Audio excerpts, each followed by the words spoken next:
Selamat datang di channel saya Serangga Gatal. Jangan lupa di subrek, like and share. Mimin doakan semoga kita sehat semua. Oke, kita mulai.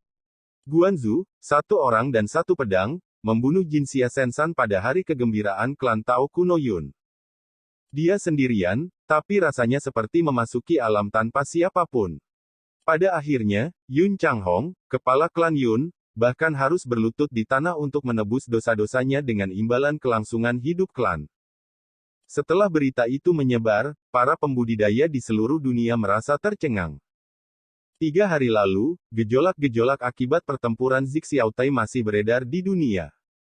Tapi 3 hari kemudian, penonton memicu badai berdarah lainnya, dan pedang itu menekan keluarga Tao kuno keluarga Yun.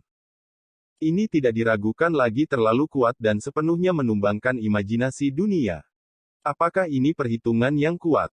Saya tidak tahu berapa banyak orang yang gemetar dan terkejut. Di domain Dongsuan hari ini, 6 penjaga Tao kuno tidak diragukan lagi mewakili kekuatan kultivasi teratas di dunia, seolah-olah mereka adalah penguasa langit berbintang. Dalam beberapa tahun terakhir, raksasa langit berbintang seperti Huaxin Zai dan Xinghe Senjiao juga sedikit lebih rendah dari klan Yun kuno. Tapi sekarang, hanya Guanzu yang bisa membunuh keluarga Yun menjadi sungai darah. Ada analisis karakter senior. Pohon itu tumbang dan Hozen berserakan, tembok tumbang dan semua orang mendorong. Di dunia sekarang ini, situasinya berubah setiap hari, dan keluarga Yun telah menderita bencana yang begitu besar, apalagi memulihkan vitalitasnya, apakah dapat bertahan di tahun-tahun mendatang adalah pertanyaan besar. Senang. Di masa lalu, semuanya diarahkan pada Lord Guanzu, dan dia dianggap sebagai musuh publik dunia. Sekarang, Lord Guanzu akhirnya melancarkan serangan balik. Beberapa biksu generasi muda bertepuk tangan dan bersemangat. Dibandingkan dengan, yang paling kaget adalah 5 penjaga Tao kuno lainnya. Pengalaman keluarga Yun membuat mereka, 5 penjaga Tao kuno, merasa bibir mereka mati, gigi mereka dingin, kelinci mati dan rubah sedih, dan mereka juga mencium ancaman yang kuat. Pada hari itu, setiap klan kuno Tao tidak bisa duduk diam, dan mereka mengumpulkan para pemimpin klan semalaman untuk membahas masalah tersebut. Tidaklah berlebihan untuk mengatakan bahwa pertempuran Kuil Jiekong dan pertempuran Sengong Fang hanya untuk membuat dunia mengetahui kekuatan Guanzu. Kemudian dengan berakhirnya pertempuran Zixiaotai dan Jin Xia Sensan, seluruh dunia bergetar dan sangat merasakan kengerian penonton. Tidak peduli di masa lalu atau sekarang, satu orang dan satu pedang dapat menghalangi bintang dan langit. Area terbatas Feixian. Situs Shengsuan Jianzai. Semua orang tahu bahwa di belakang keluarga Yun adalah Shengsuan Jianzai kami, dan sekarang, saya mengirim tetua Wei Changfu dan Ruan Chaizi, yang semuanya dibunuh secara brutal oleh Sui. Bahkan pedang abadi Ziying, salah satu harta abadi kota, dihancurkan oleh binatang buas ini. Jika perseteruan besar ini tidak diselesaikan, faksi saya ditakdirkan untuk menjadi bahan tertawaan di mulut orang lain, dan itu akan dipermalukan.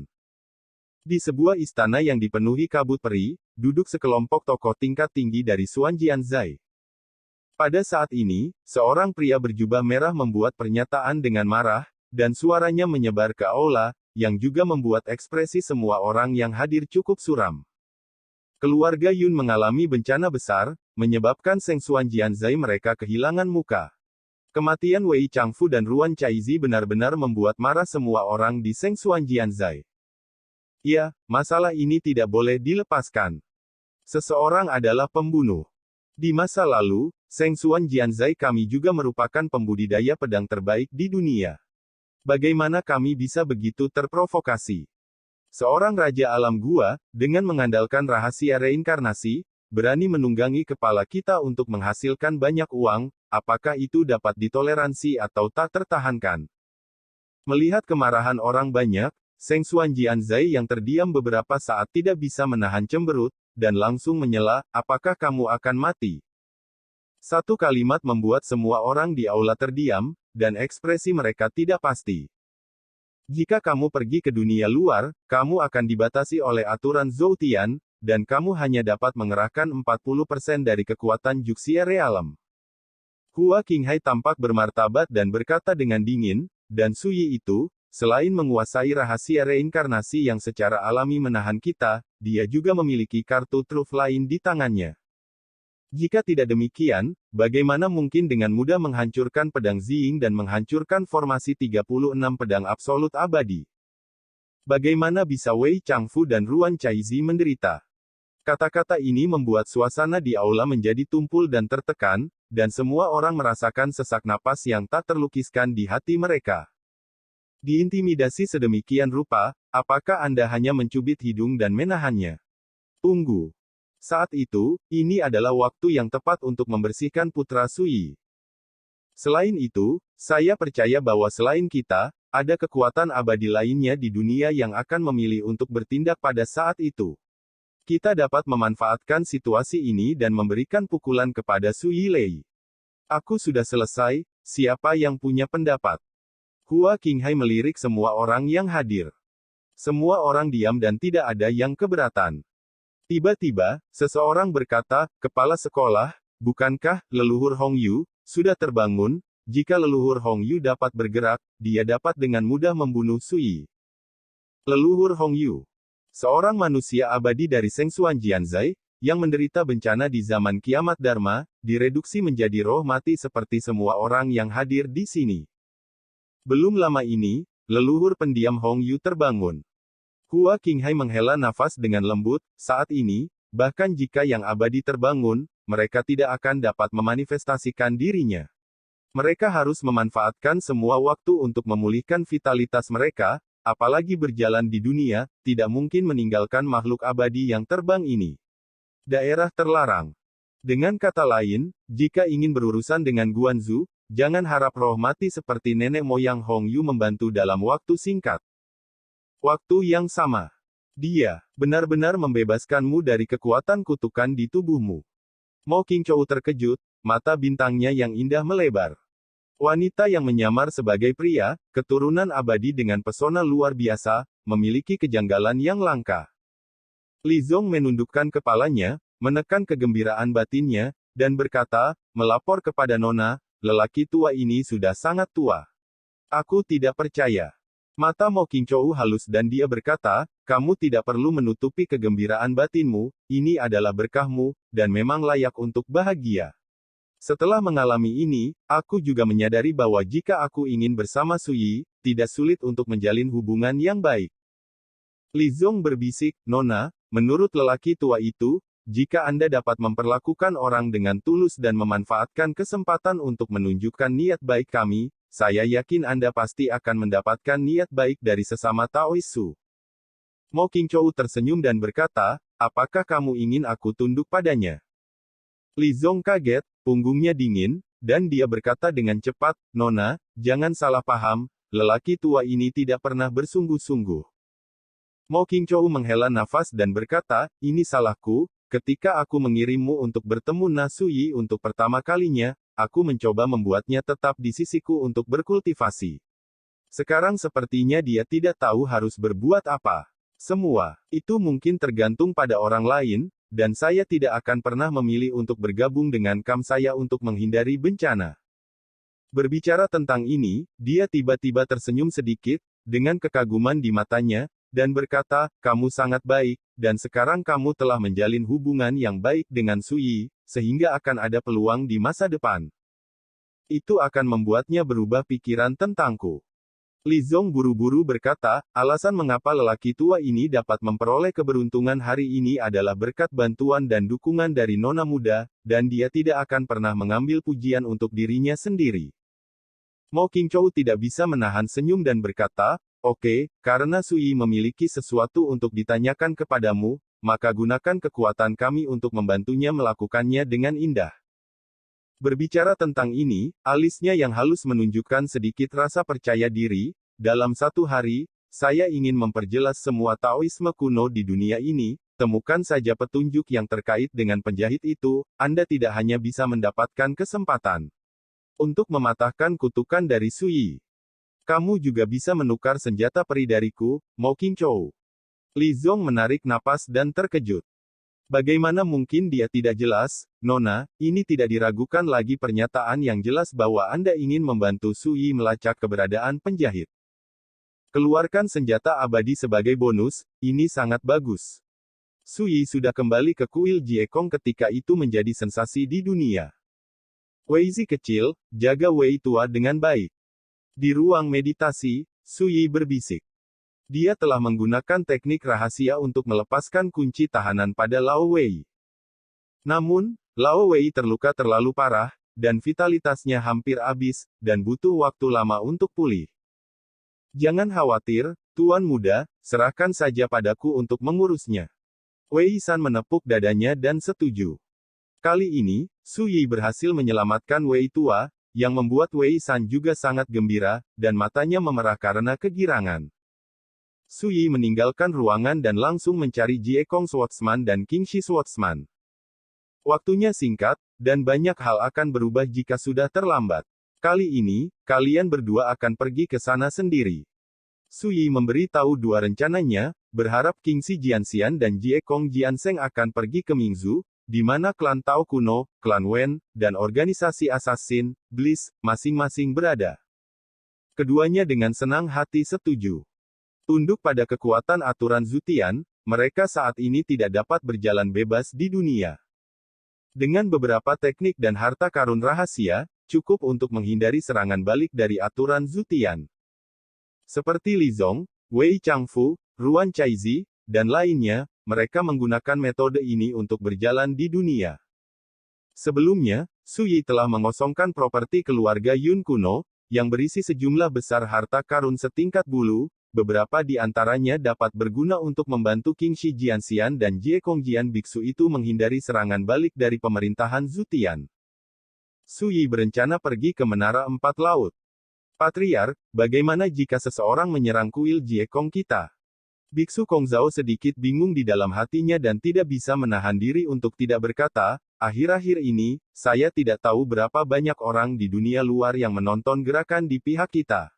Kuil yang hancur ini. Tidak. Pendekar pedang Jiekong memelototi Kongzhao. Su Yi tersenyum dan berkata, singkirkan kuil ini dan bawa bersamaku. Dengan metodenya saat ini, dia hanya perlu menggunakan teknik magis dan misterius seperti, Buddha di telapak tangan, alam semesta di lengan baju, dan, lotus ke alam, yang cukup untuk menutup seluruh kuil yang kosong. Itu akan bagus. Biksu Kongzhao menyeringai, di dunia ini, siapa yang tidak tahu bahwa saudara-saudara Guanzu saya dapat dengan mudah membunuh kekuatan besar Xia Jing. Kuil Jikong dapat dibawa oleh saudara-saudara Guanzu saya. Tapi tidak apa-apa. Begitu kata-kata ini keluar, tidak ada yang membantahnya. Pada hari itu, Su Yi, Qingxi Jianxian, dan Jiekong Jianseng memulai aksi mereka secara terpisah. Pada hari itu, kekuatan Mo Qingzhou menyebarkan berita tersebut. Tradisi Tao kuno yang tersebar di dunia adalah yang pertama mengetahui berita tersebut dan mau tidak mau jatuh ke dalam keributan besar. Saat pertempuran kuil Jikong berakhir, Su Yi berjanji bahwa siapapun yang membunuh kekuatan penjahit akan mendapatkan bantuannya dan menghancurkan kekuatan terkutuk di tubuhnya. Tetapi pada awalnya, sebagian besar Taois Taiko meremehkan dan tidak mau digunakan sebagai tombak oleh Su Yi, berpikir bahwa menangkap Su Yi saja sudah cukup untuk menyelesaikan semua masalah. Sampai nanti, dengan pertempuran Zixiaotai, para penganut Tao kuno di dunia sangat menyadari kengerian Su Yi, dan mereka tidak berani bertindak gegabah. Beberapa penganut Tao Taiko bahkan menyesal tidak bisa bekerja sama dengan Su Yi. Dan sekarang, kesempatan itu telah datang. Selain itu, bahkan Mo Qingzhou dan keturunan bangsawan abadi lainnya menyatakan pendapat mereka bahwa untuk membantu Su Yi menemukan keberadaan penjahit, dia tidak ragu untuk mengambil senjata abadi sebagai imbalan. Tidak ada yang terkejut. Saat ini, setelah pertempuran Zixiaotai dan Jinxie Sensan, prestise penonton ini telah mencapai ketinggian yang belum pernah terjadi sebelumnya. Bahkan kita para penganut Tao kuno harus memeriksa kembali orang ini, jangan berani bertindak gegabah. Gerbang Jalan Akagi. Seorang antik tua berbisik, saat ini, jika Anda dapat menggunakan masalah mencari penjahit untuk meningkatkan hubungan Anda dengan penjaga, itu bukan hal yang buruk. Begitu kata-kata ini keluar, itu digaungkan oleh banyak orang. Mereka adalah Ciceng Daomen, dan mereka tidak pernah bermusuhan dengan Su Yi. Jika mereka dapat mengambil masalah ini untuk mengungkapkan kebaikan dari sekte mereka, mereka pasti akan mendapat kesempatan untuk mendapatkan bantuan dari Sui di masa depan. Tapi bagaimana kalau kita tidak bisa menemukan penjahitnya? Seseorang bingung. Tidak menemukannya adalah satu hal, selama kamu mencarinya dengan hati-hati, aku yakin Sui akan dapat memahami niat baik dari Ciceng Daomen kita. Barang antik tua itu berkata dengan lembut, bahkan jika Sui tidak menghargainya, itu tidak berarti apa-apa bagi kami. Semua orang mengangguk. Tidak sedikit Taoist Taiko yang memiliki ide yang mirip dengan Ciceng Daomen, dan mereka tidak pernah bermusuhan dengan Sui. Ketika mereka mengetahui tentang kondisi yang ditawarkan Sui, mereka semua memutuskan untuk mencobanya. Jadi, pada hari yang sama, Ciceng Daomen dan beberapa Taois kuno lainnya mengungkapkan sikap mereka terhadap dunia luar dan bersedia membantu dalam masalah ini. Tradisi Tao kuno seperti Menara Abadi Pedang Ajaib, Gunung Ajaib Huangquan, Gerbang Abadi Tianyin, dan Tanah Suci Nanli tidak pernah memperhatikan masalah ini. Mereka pernah berseteru dengan Sui dan menderita banyak korban dalam pertempuran Zixiaotai. Mereka sudah sangat membenci Sui, jadi bagaimana mereka bisa membantu Sui? Apakah wanita itu Mo Qingzhou gila? Kalau tidak, bagaimana dia bisa mengungkapkan sikapnya untuk membantu Su? Apakah dia tidak tahu bahwa kita dan Su memiliki kebencian yang mematikan? Wajah Fu Dongli suram.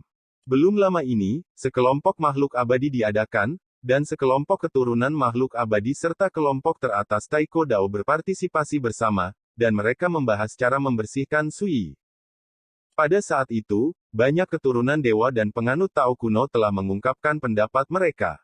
Dalam waktu setengah tahun, jika Sui tidak menundukkan kepalanya dan menyerah, dia akan dibunuh.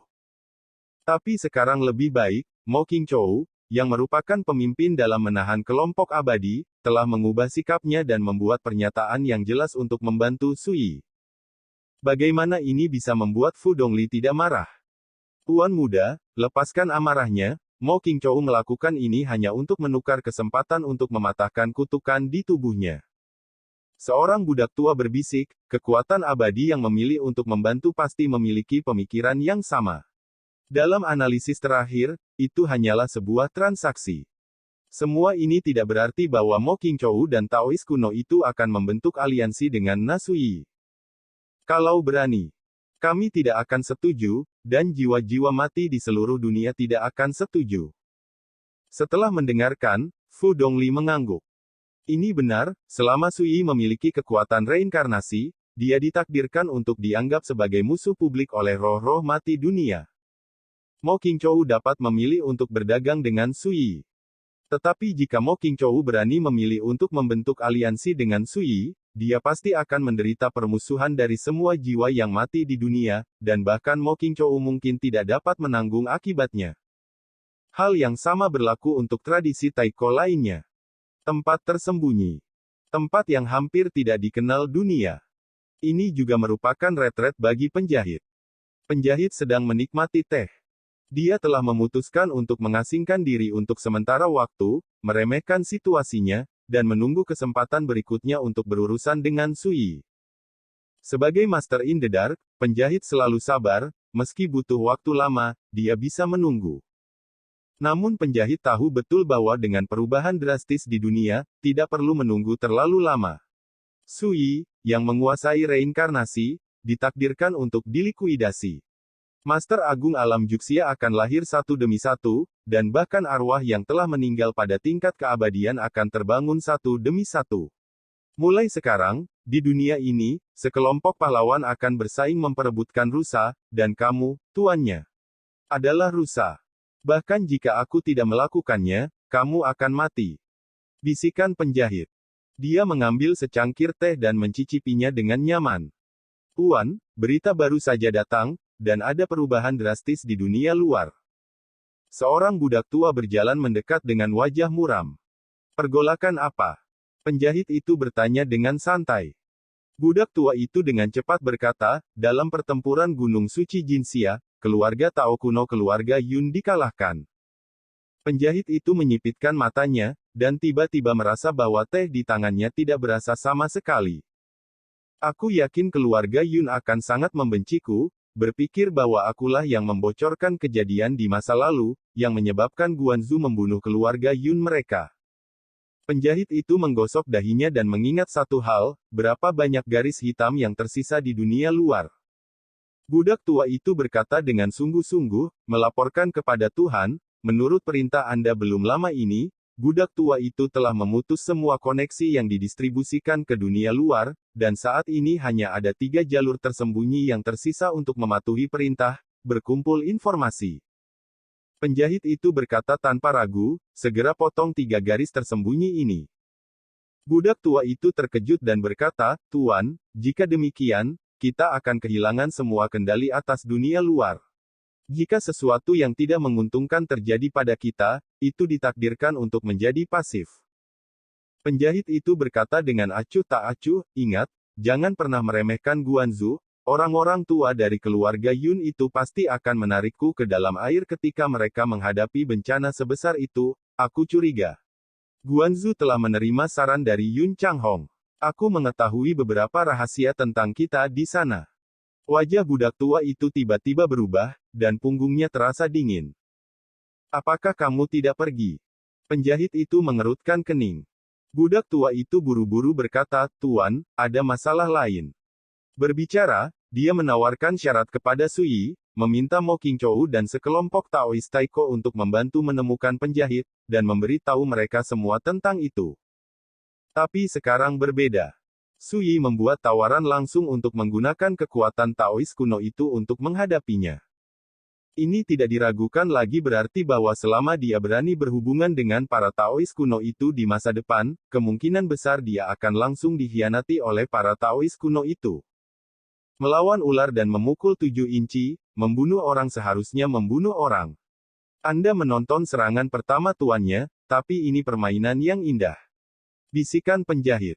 Suara itu menjadi gelap dan dingin.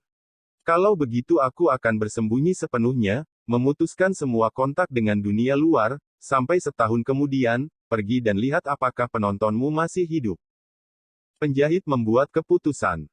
Menurut ramalannya, dalam setahun, roh-roh mati tingkat abadi itu pasti bisa berjalan di dunia. Betul sekali.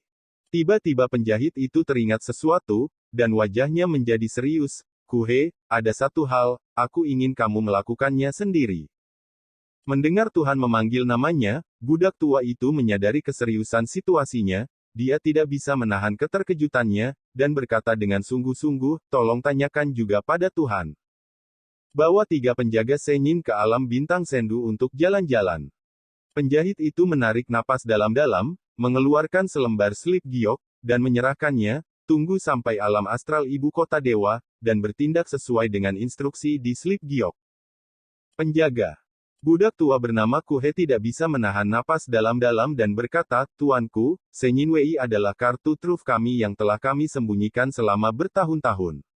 Anda pernah mengatakan bahwa ketika itu bukan masalah hidup dan mati, kami tidak akan pernah digunakan, bukan begitu? Penjahit itu mengerutkan kening dan menyela dengan dingin, Kuhe, kamu terlalu banyak bicara, silakan. Dia gemetar, dia tidak berani ragu lagi, dan mengambil pesanannya. Sampai sosok Kuhe menghilang, penjahit itu duduk sendirian, ekspresinya tidak pasti. Setelah sekian lama, dia menghela nafas ringan, saya harap. Ini tidak seserius yang saya kira. Malam. Alam bintang sendu dan Mingzu. Di kota ramai yang terang benderang.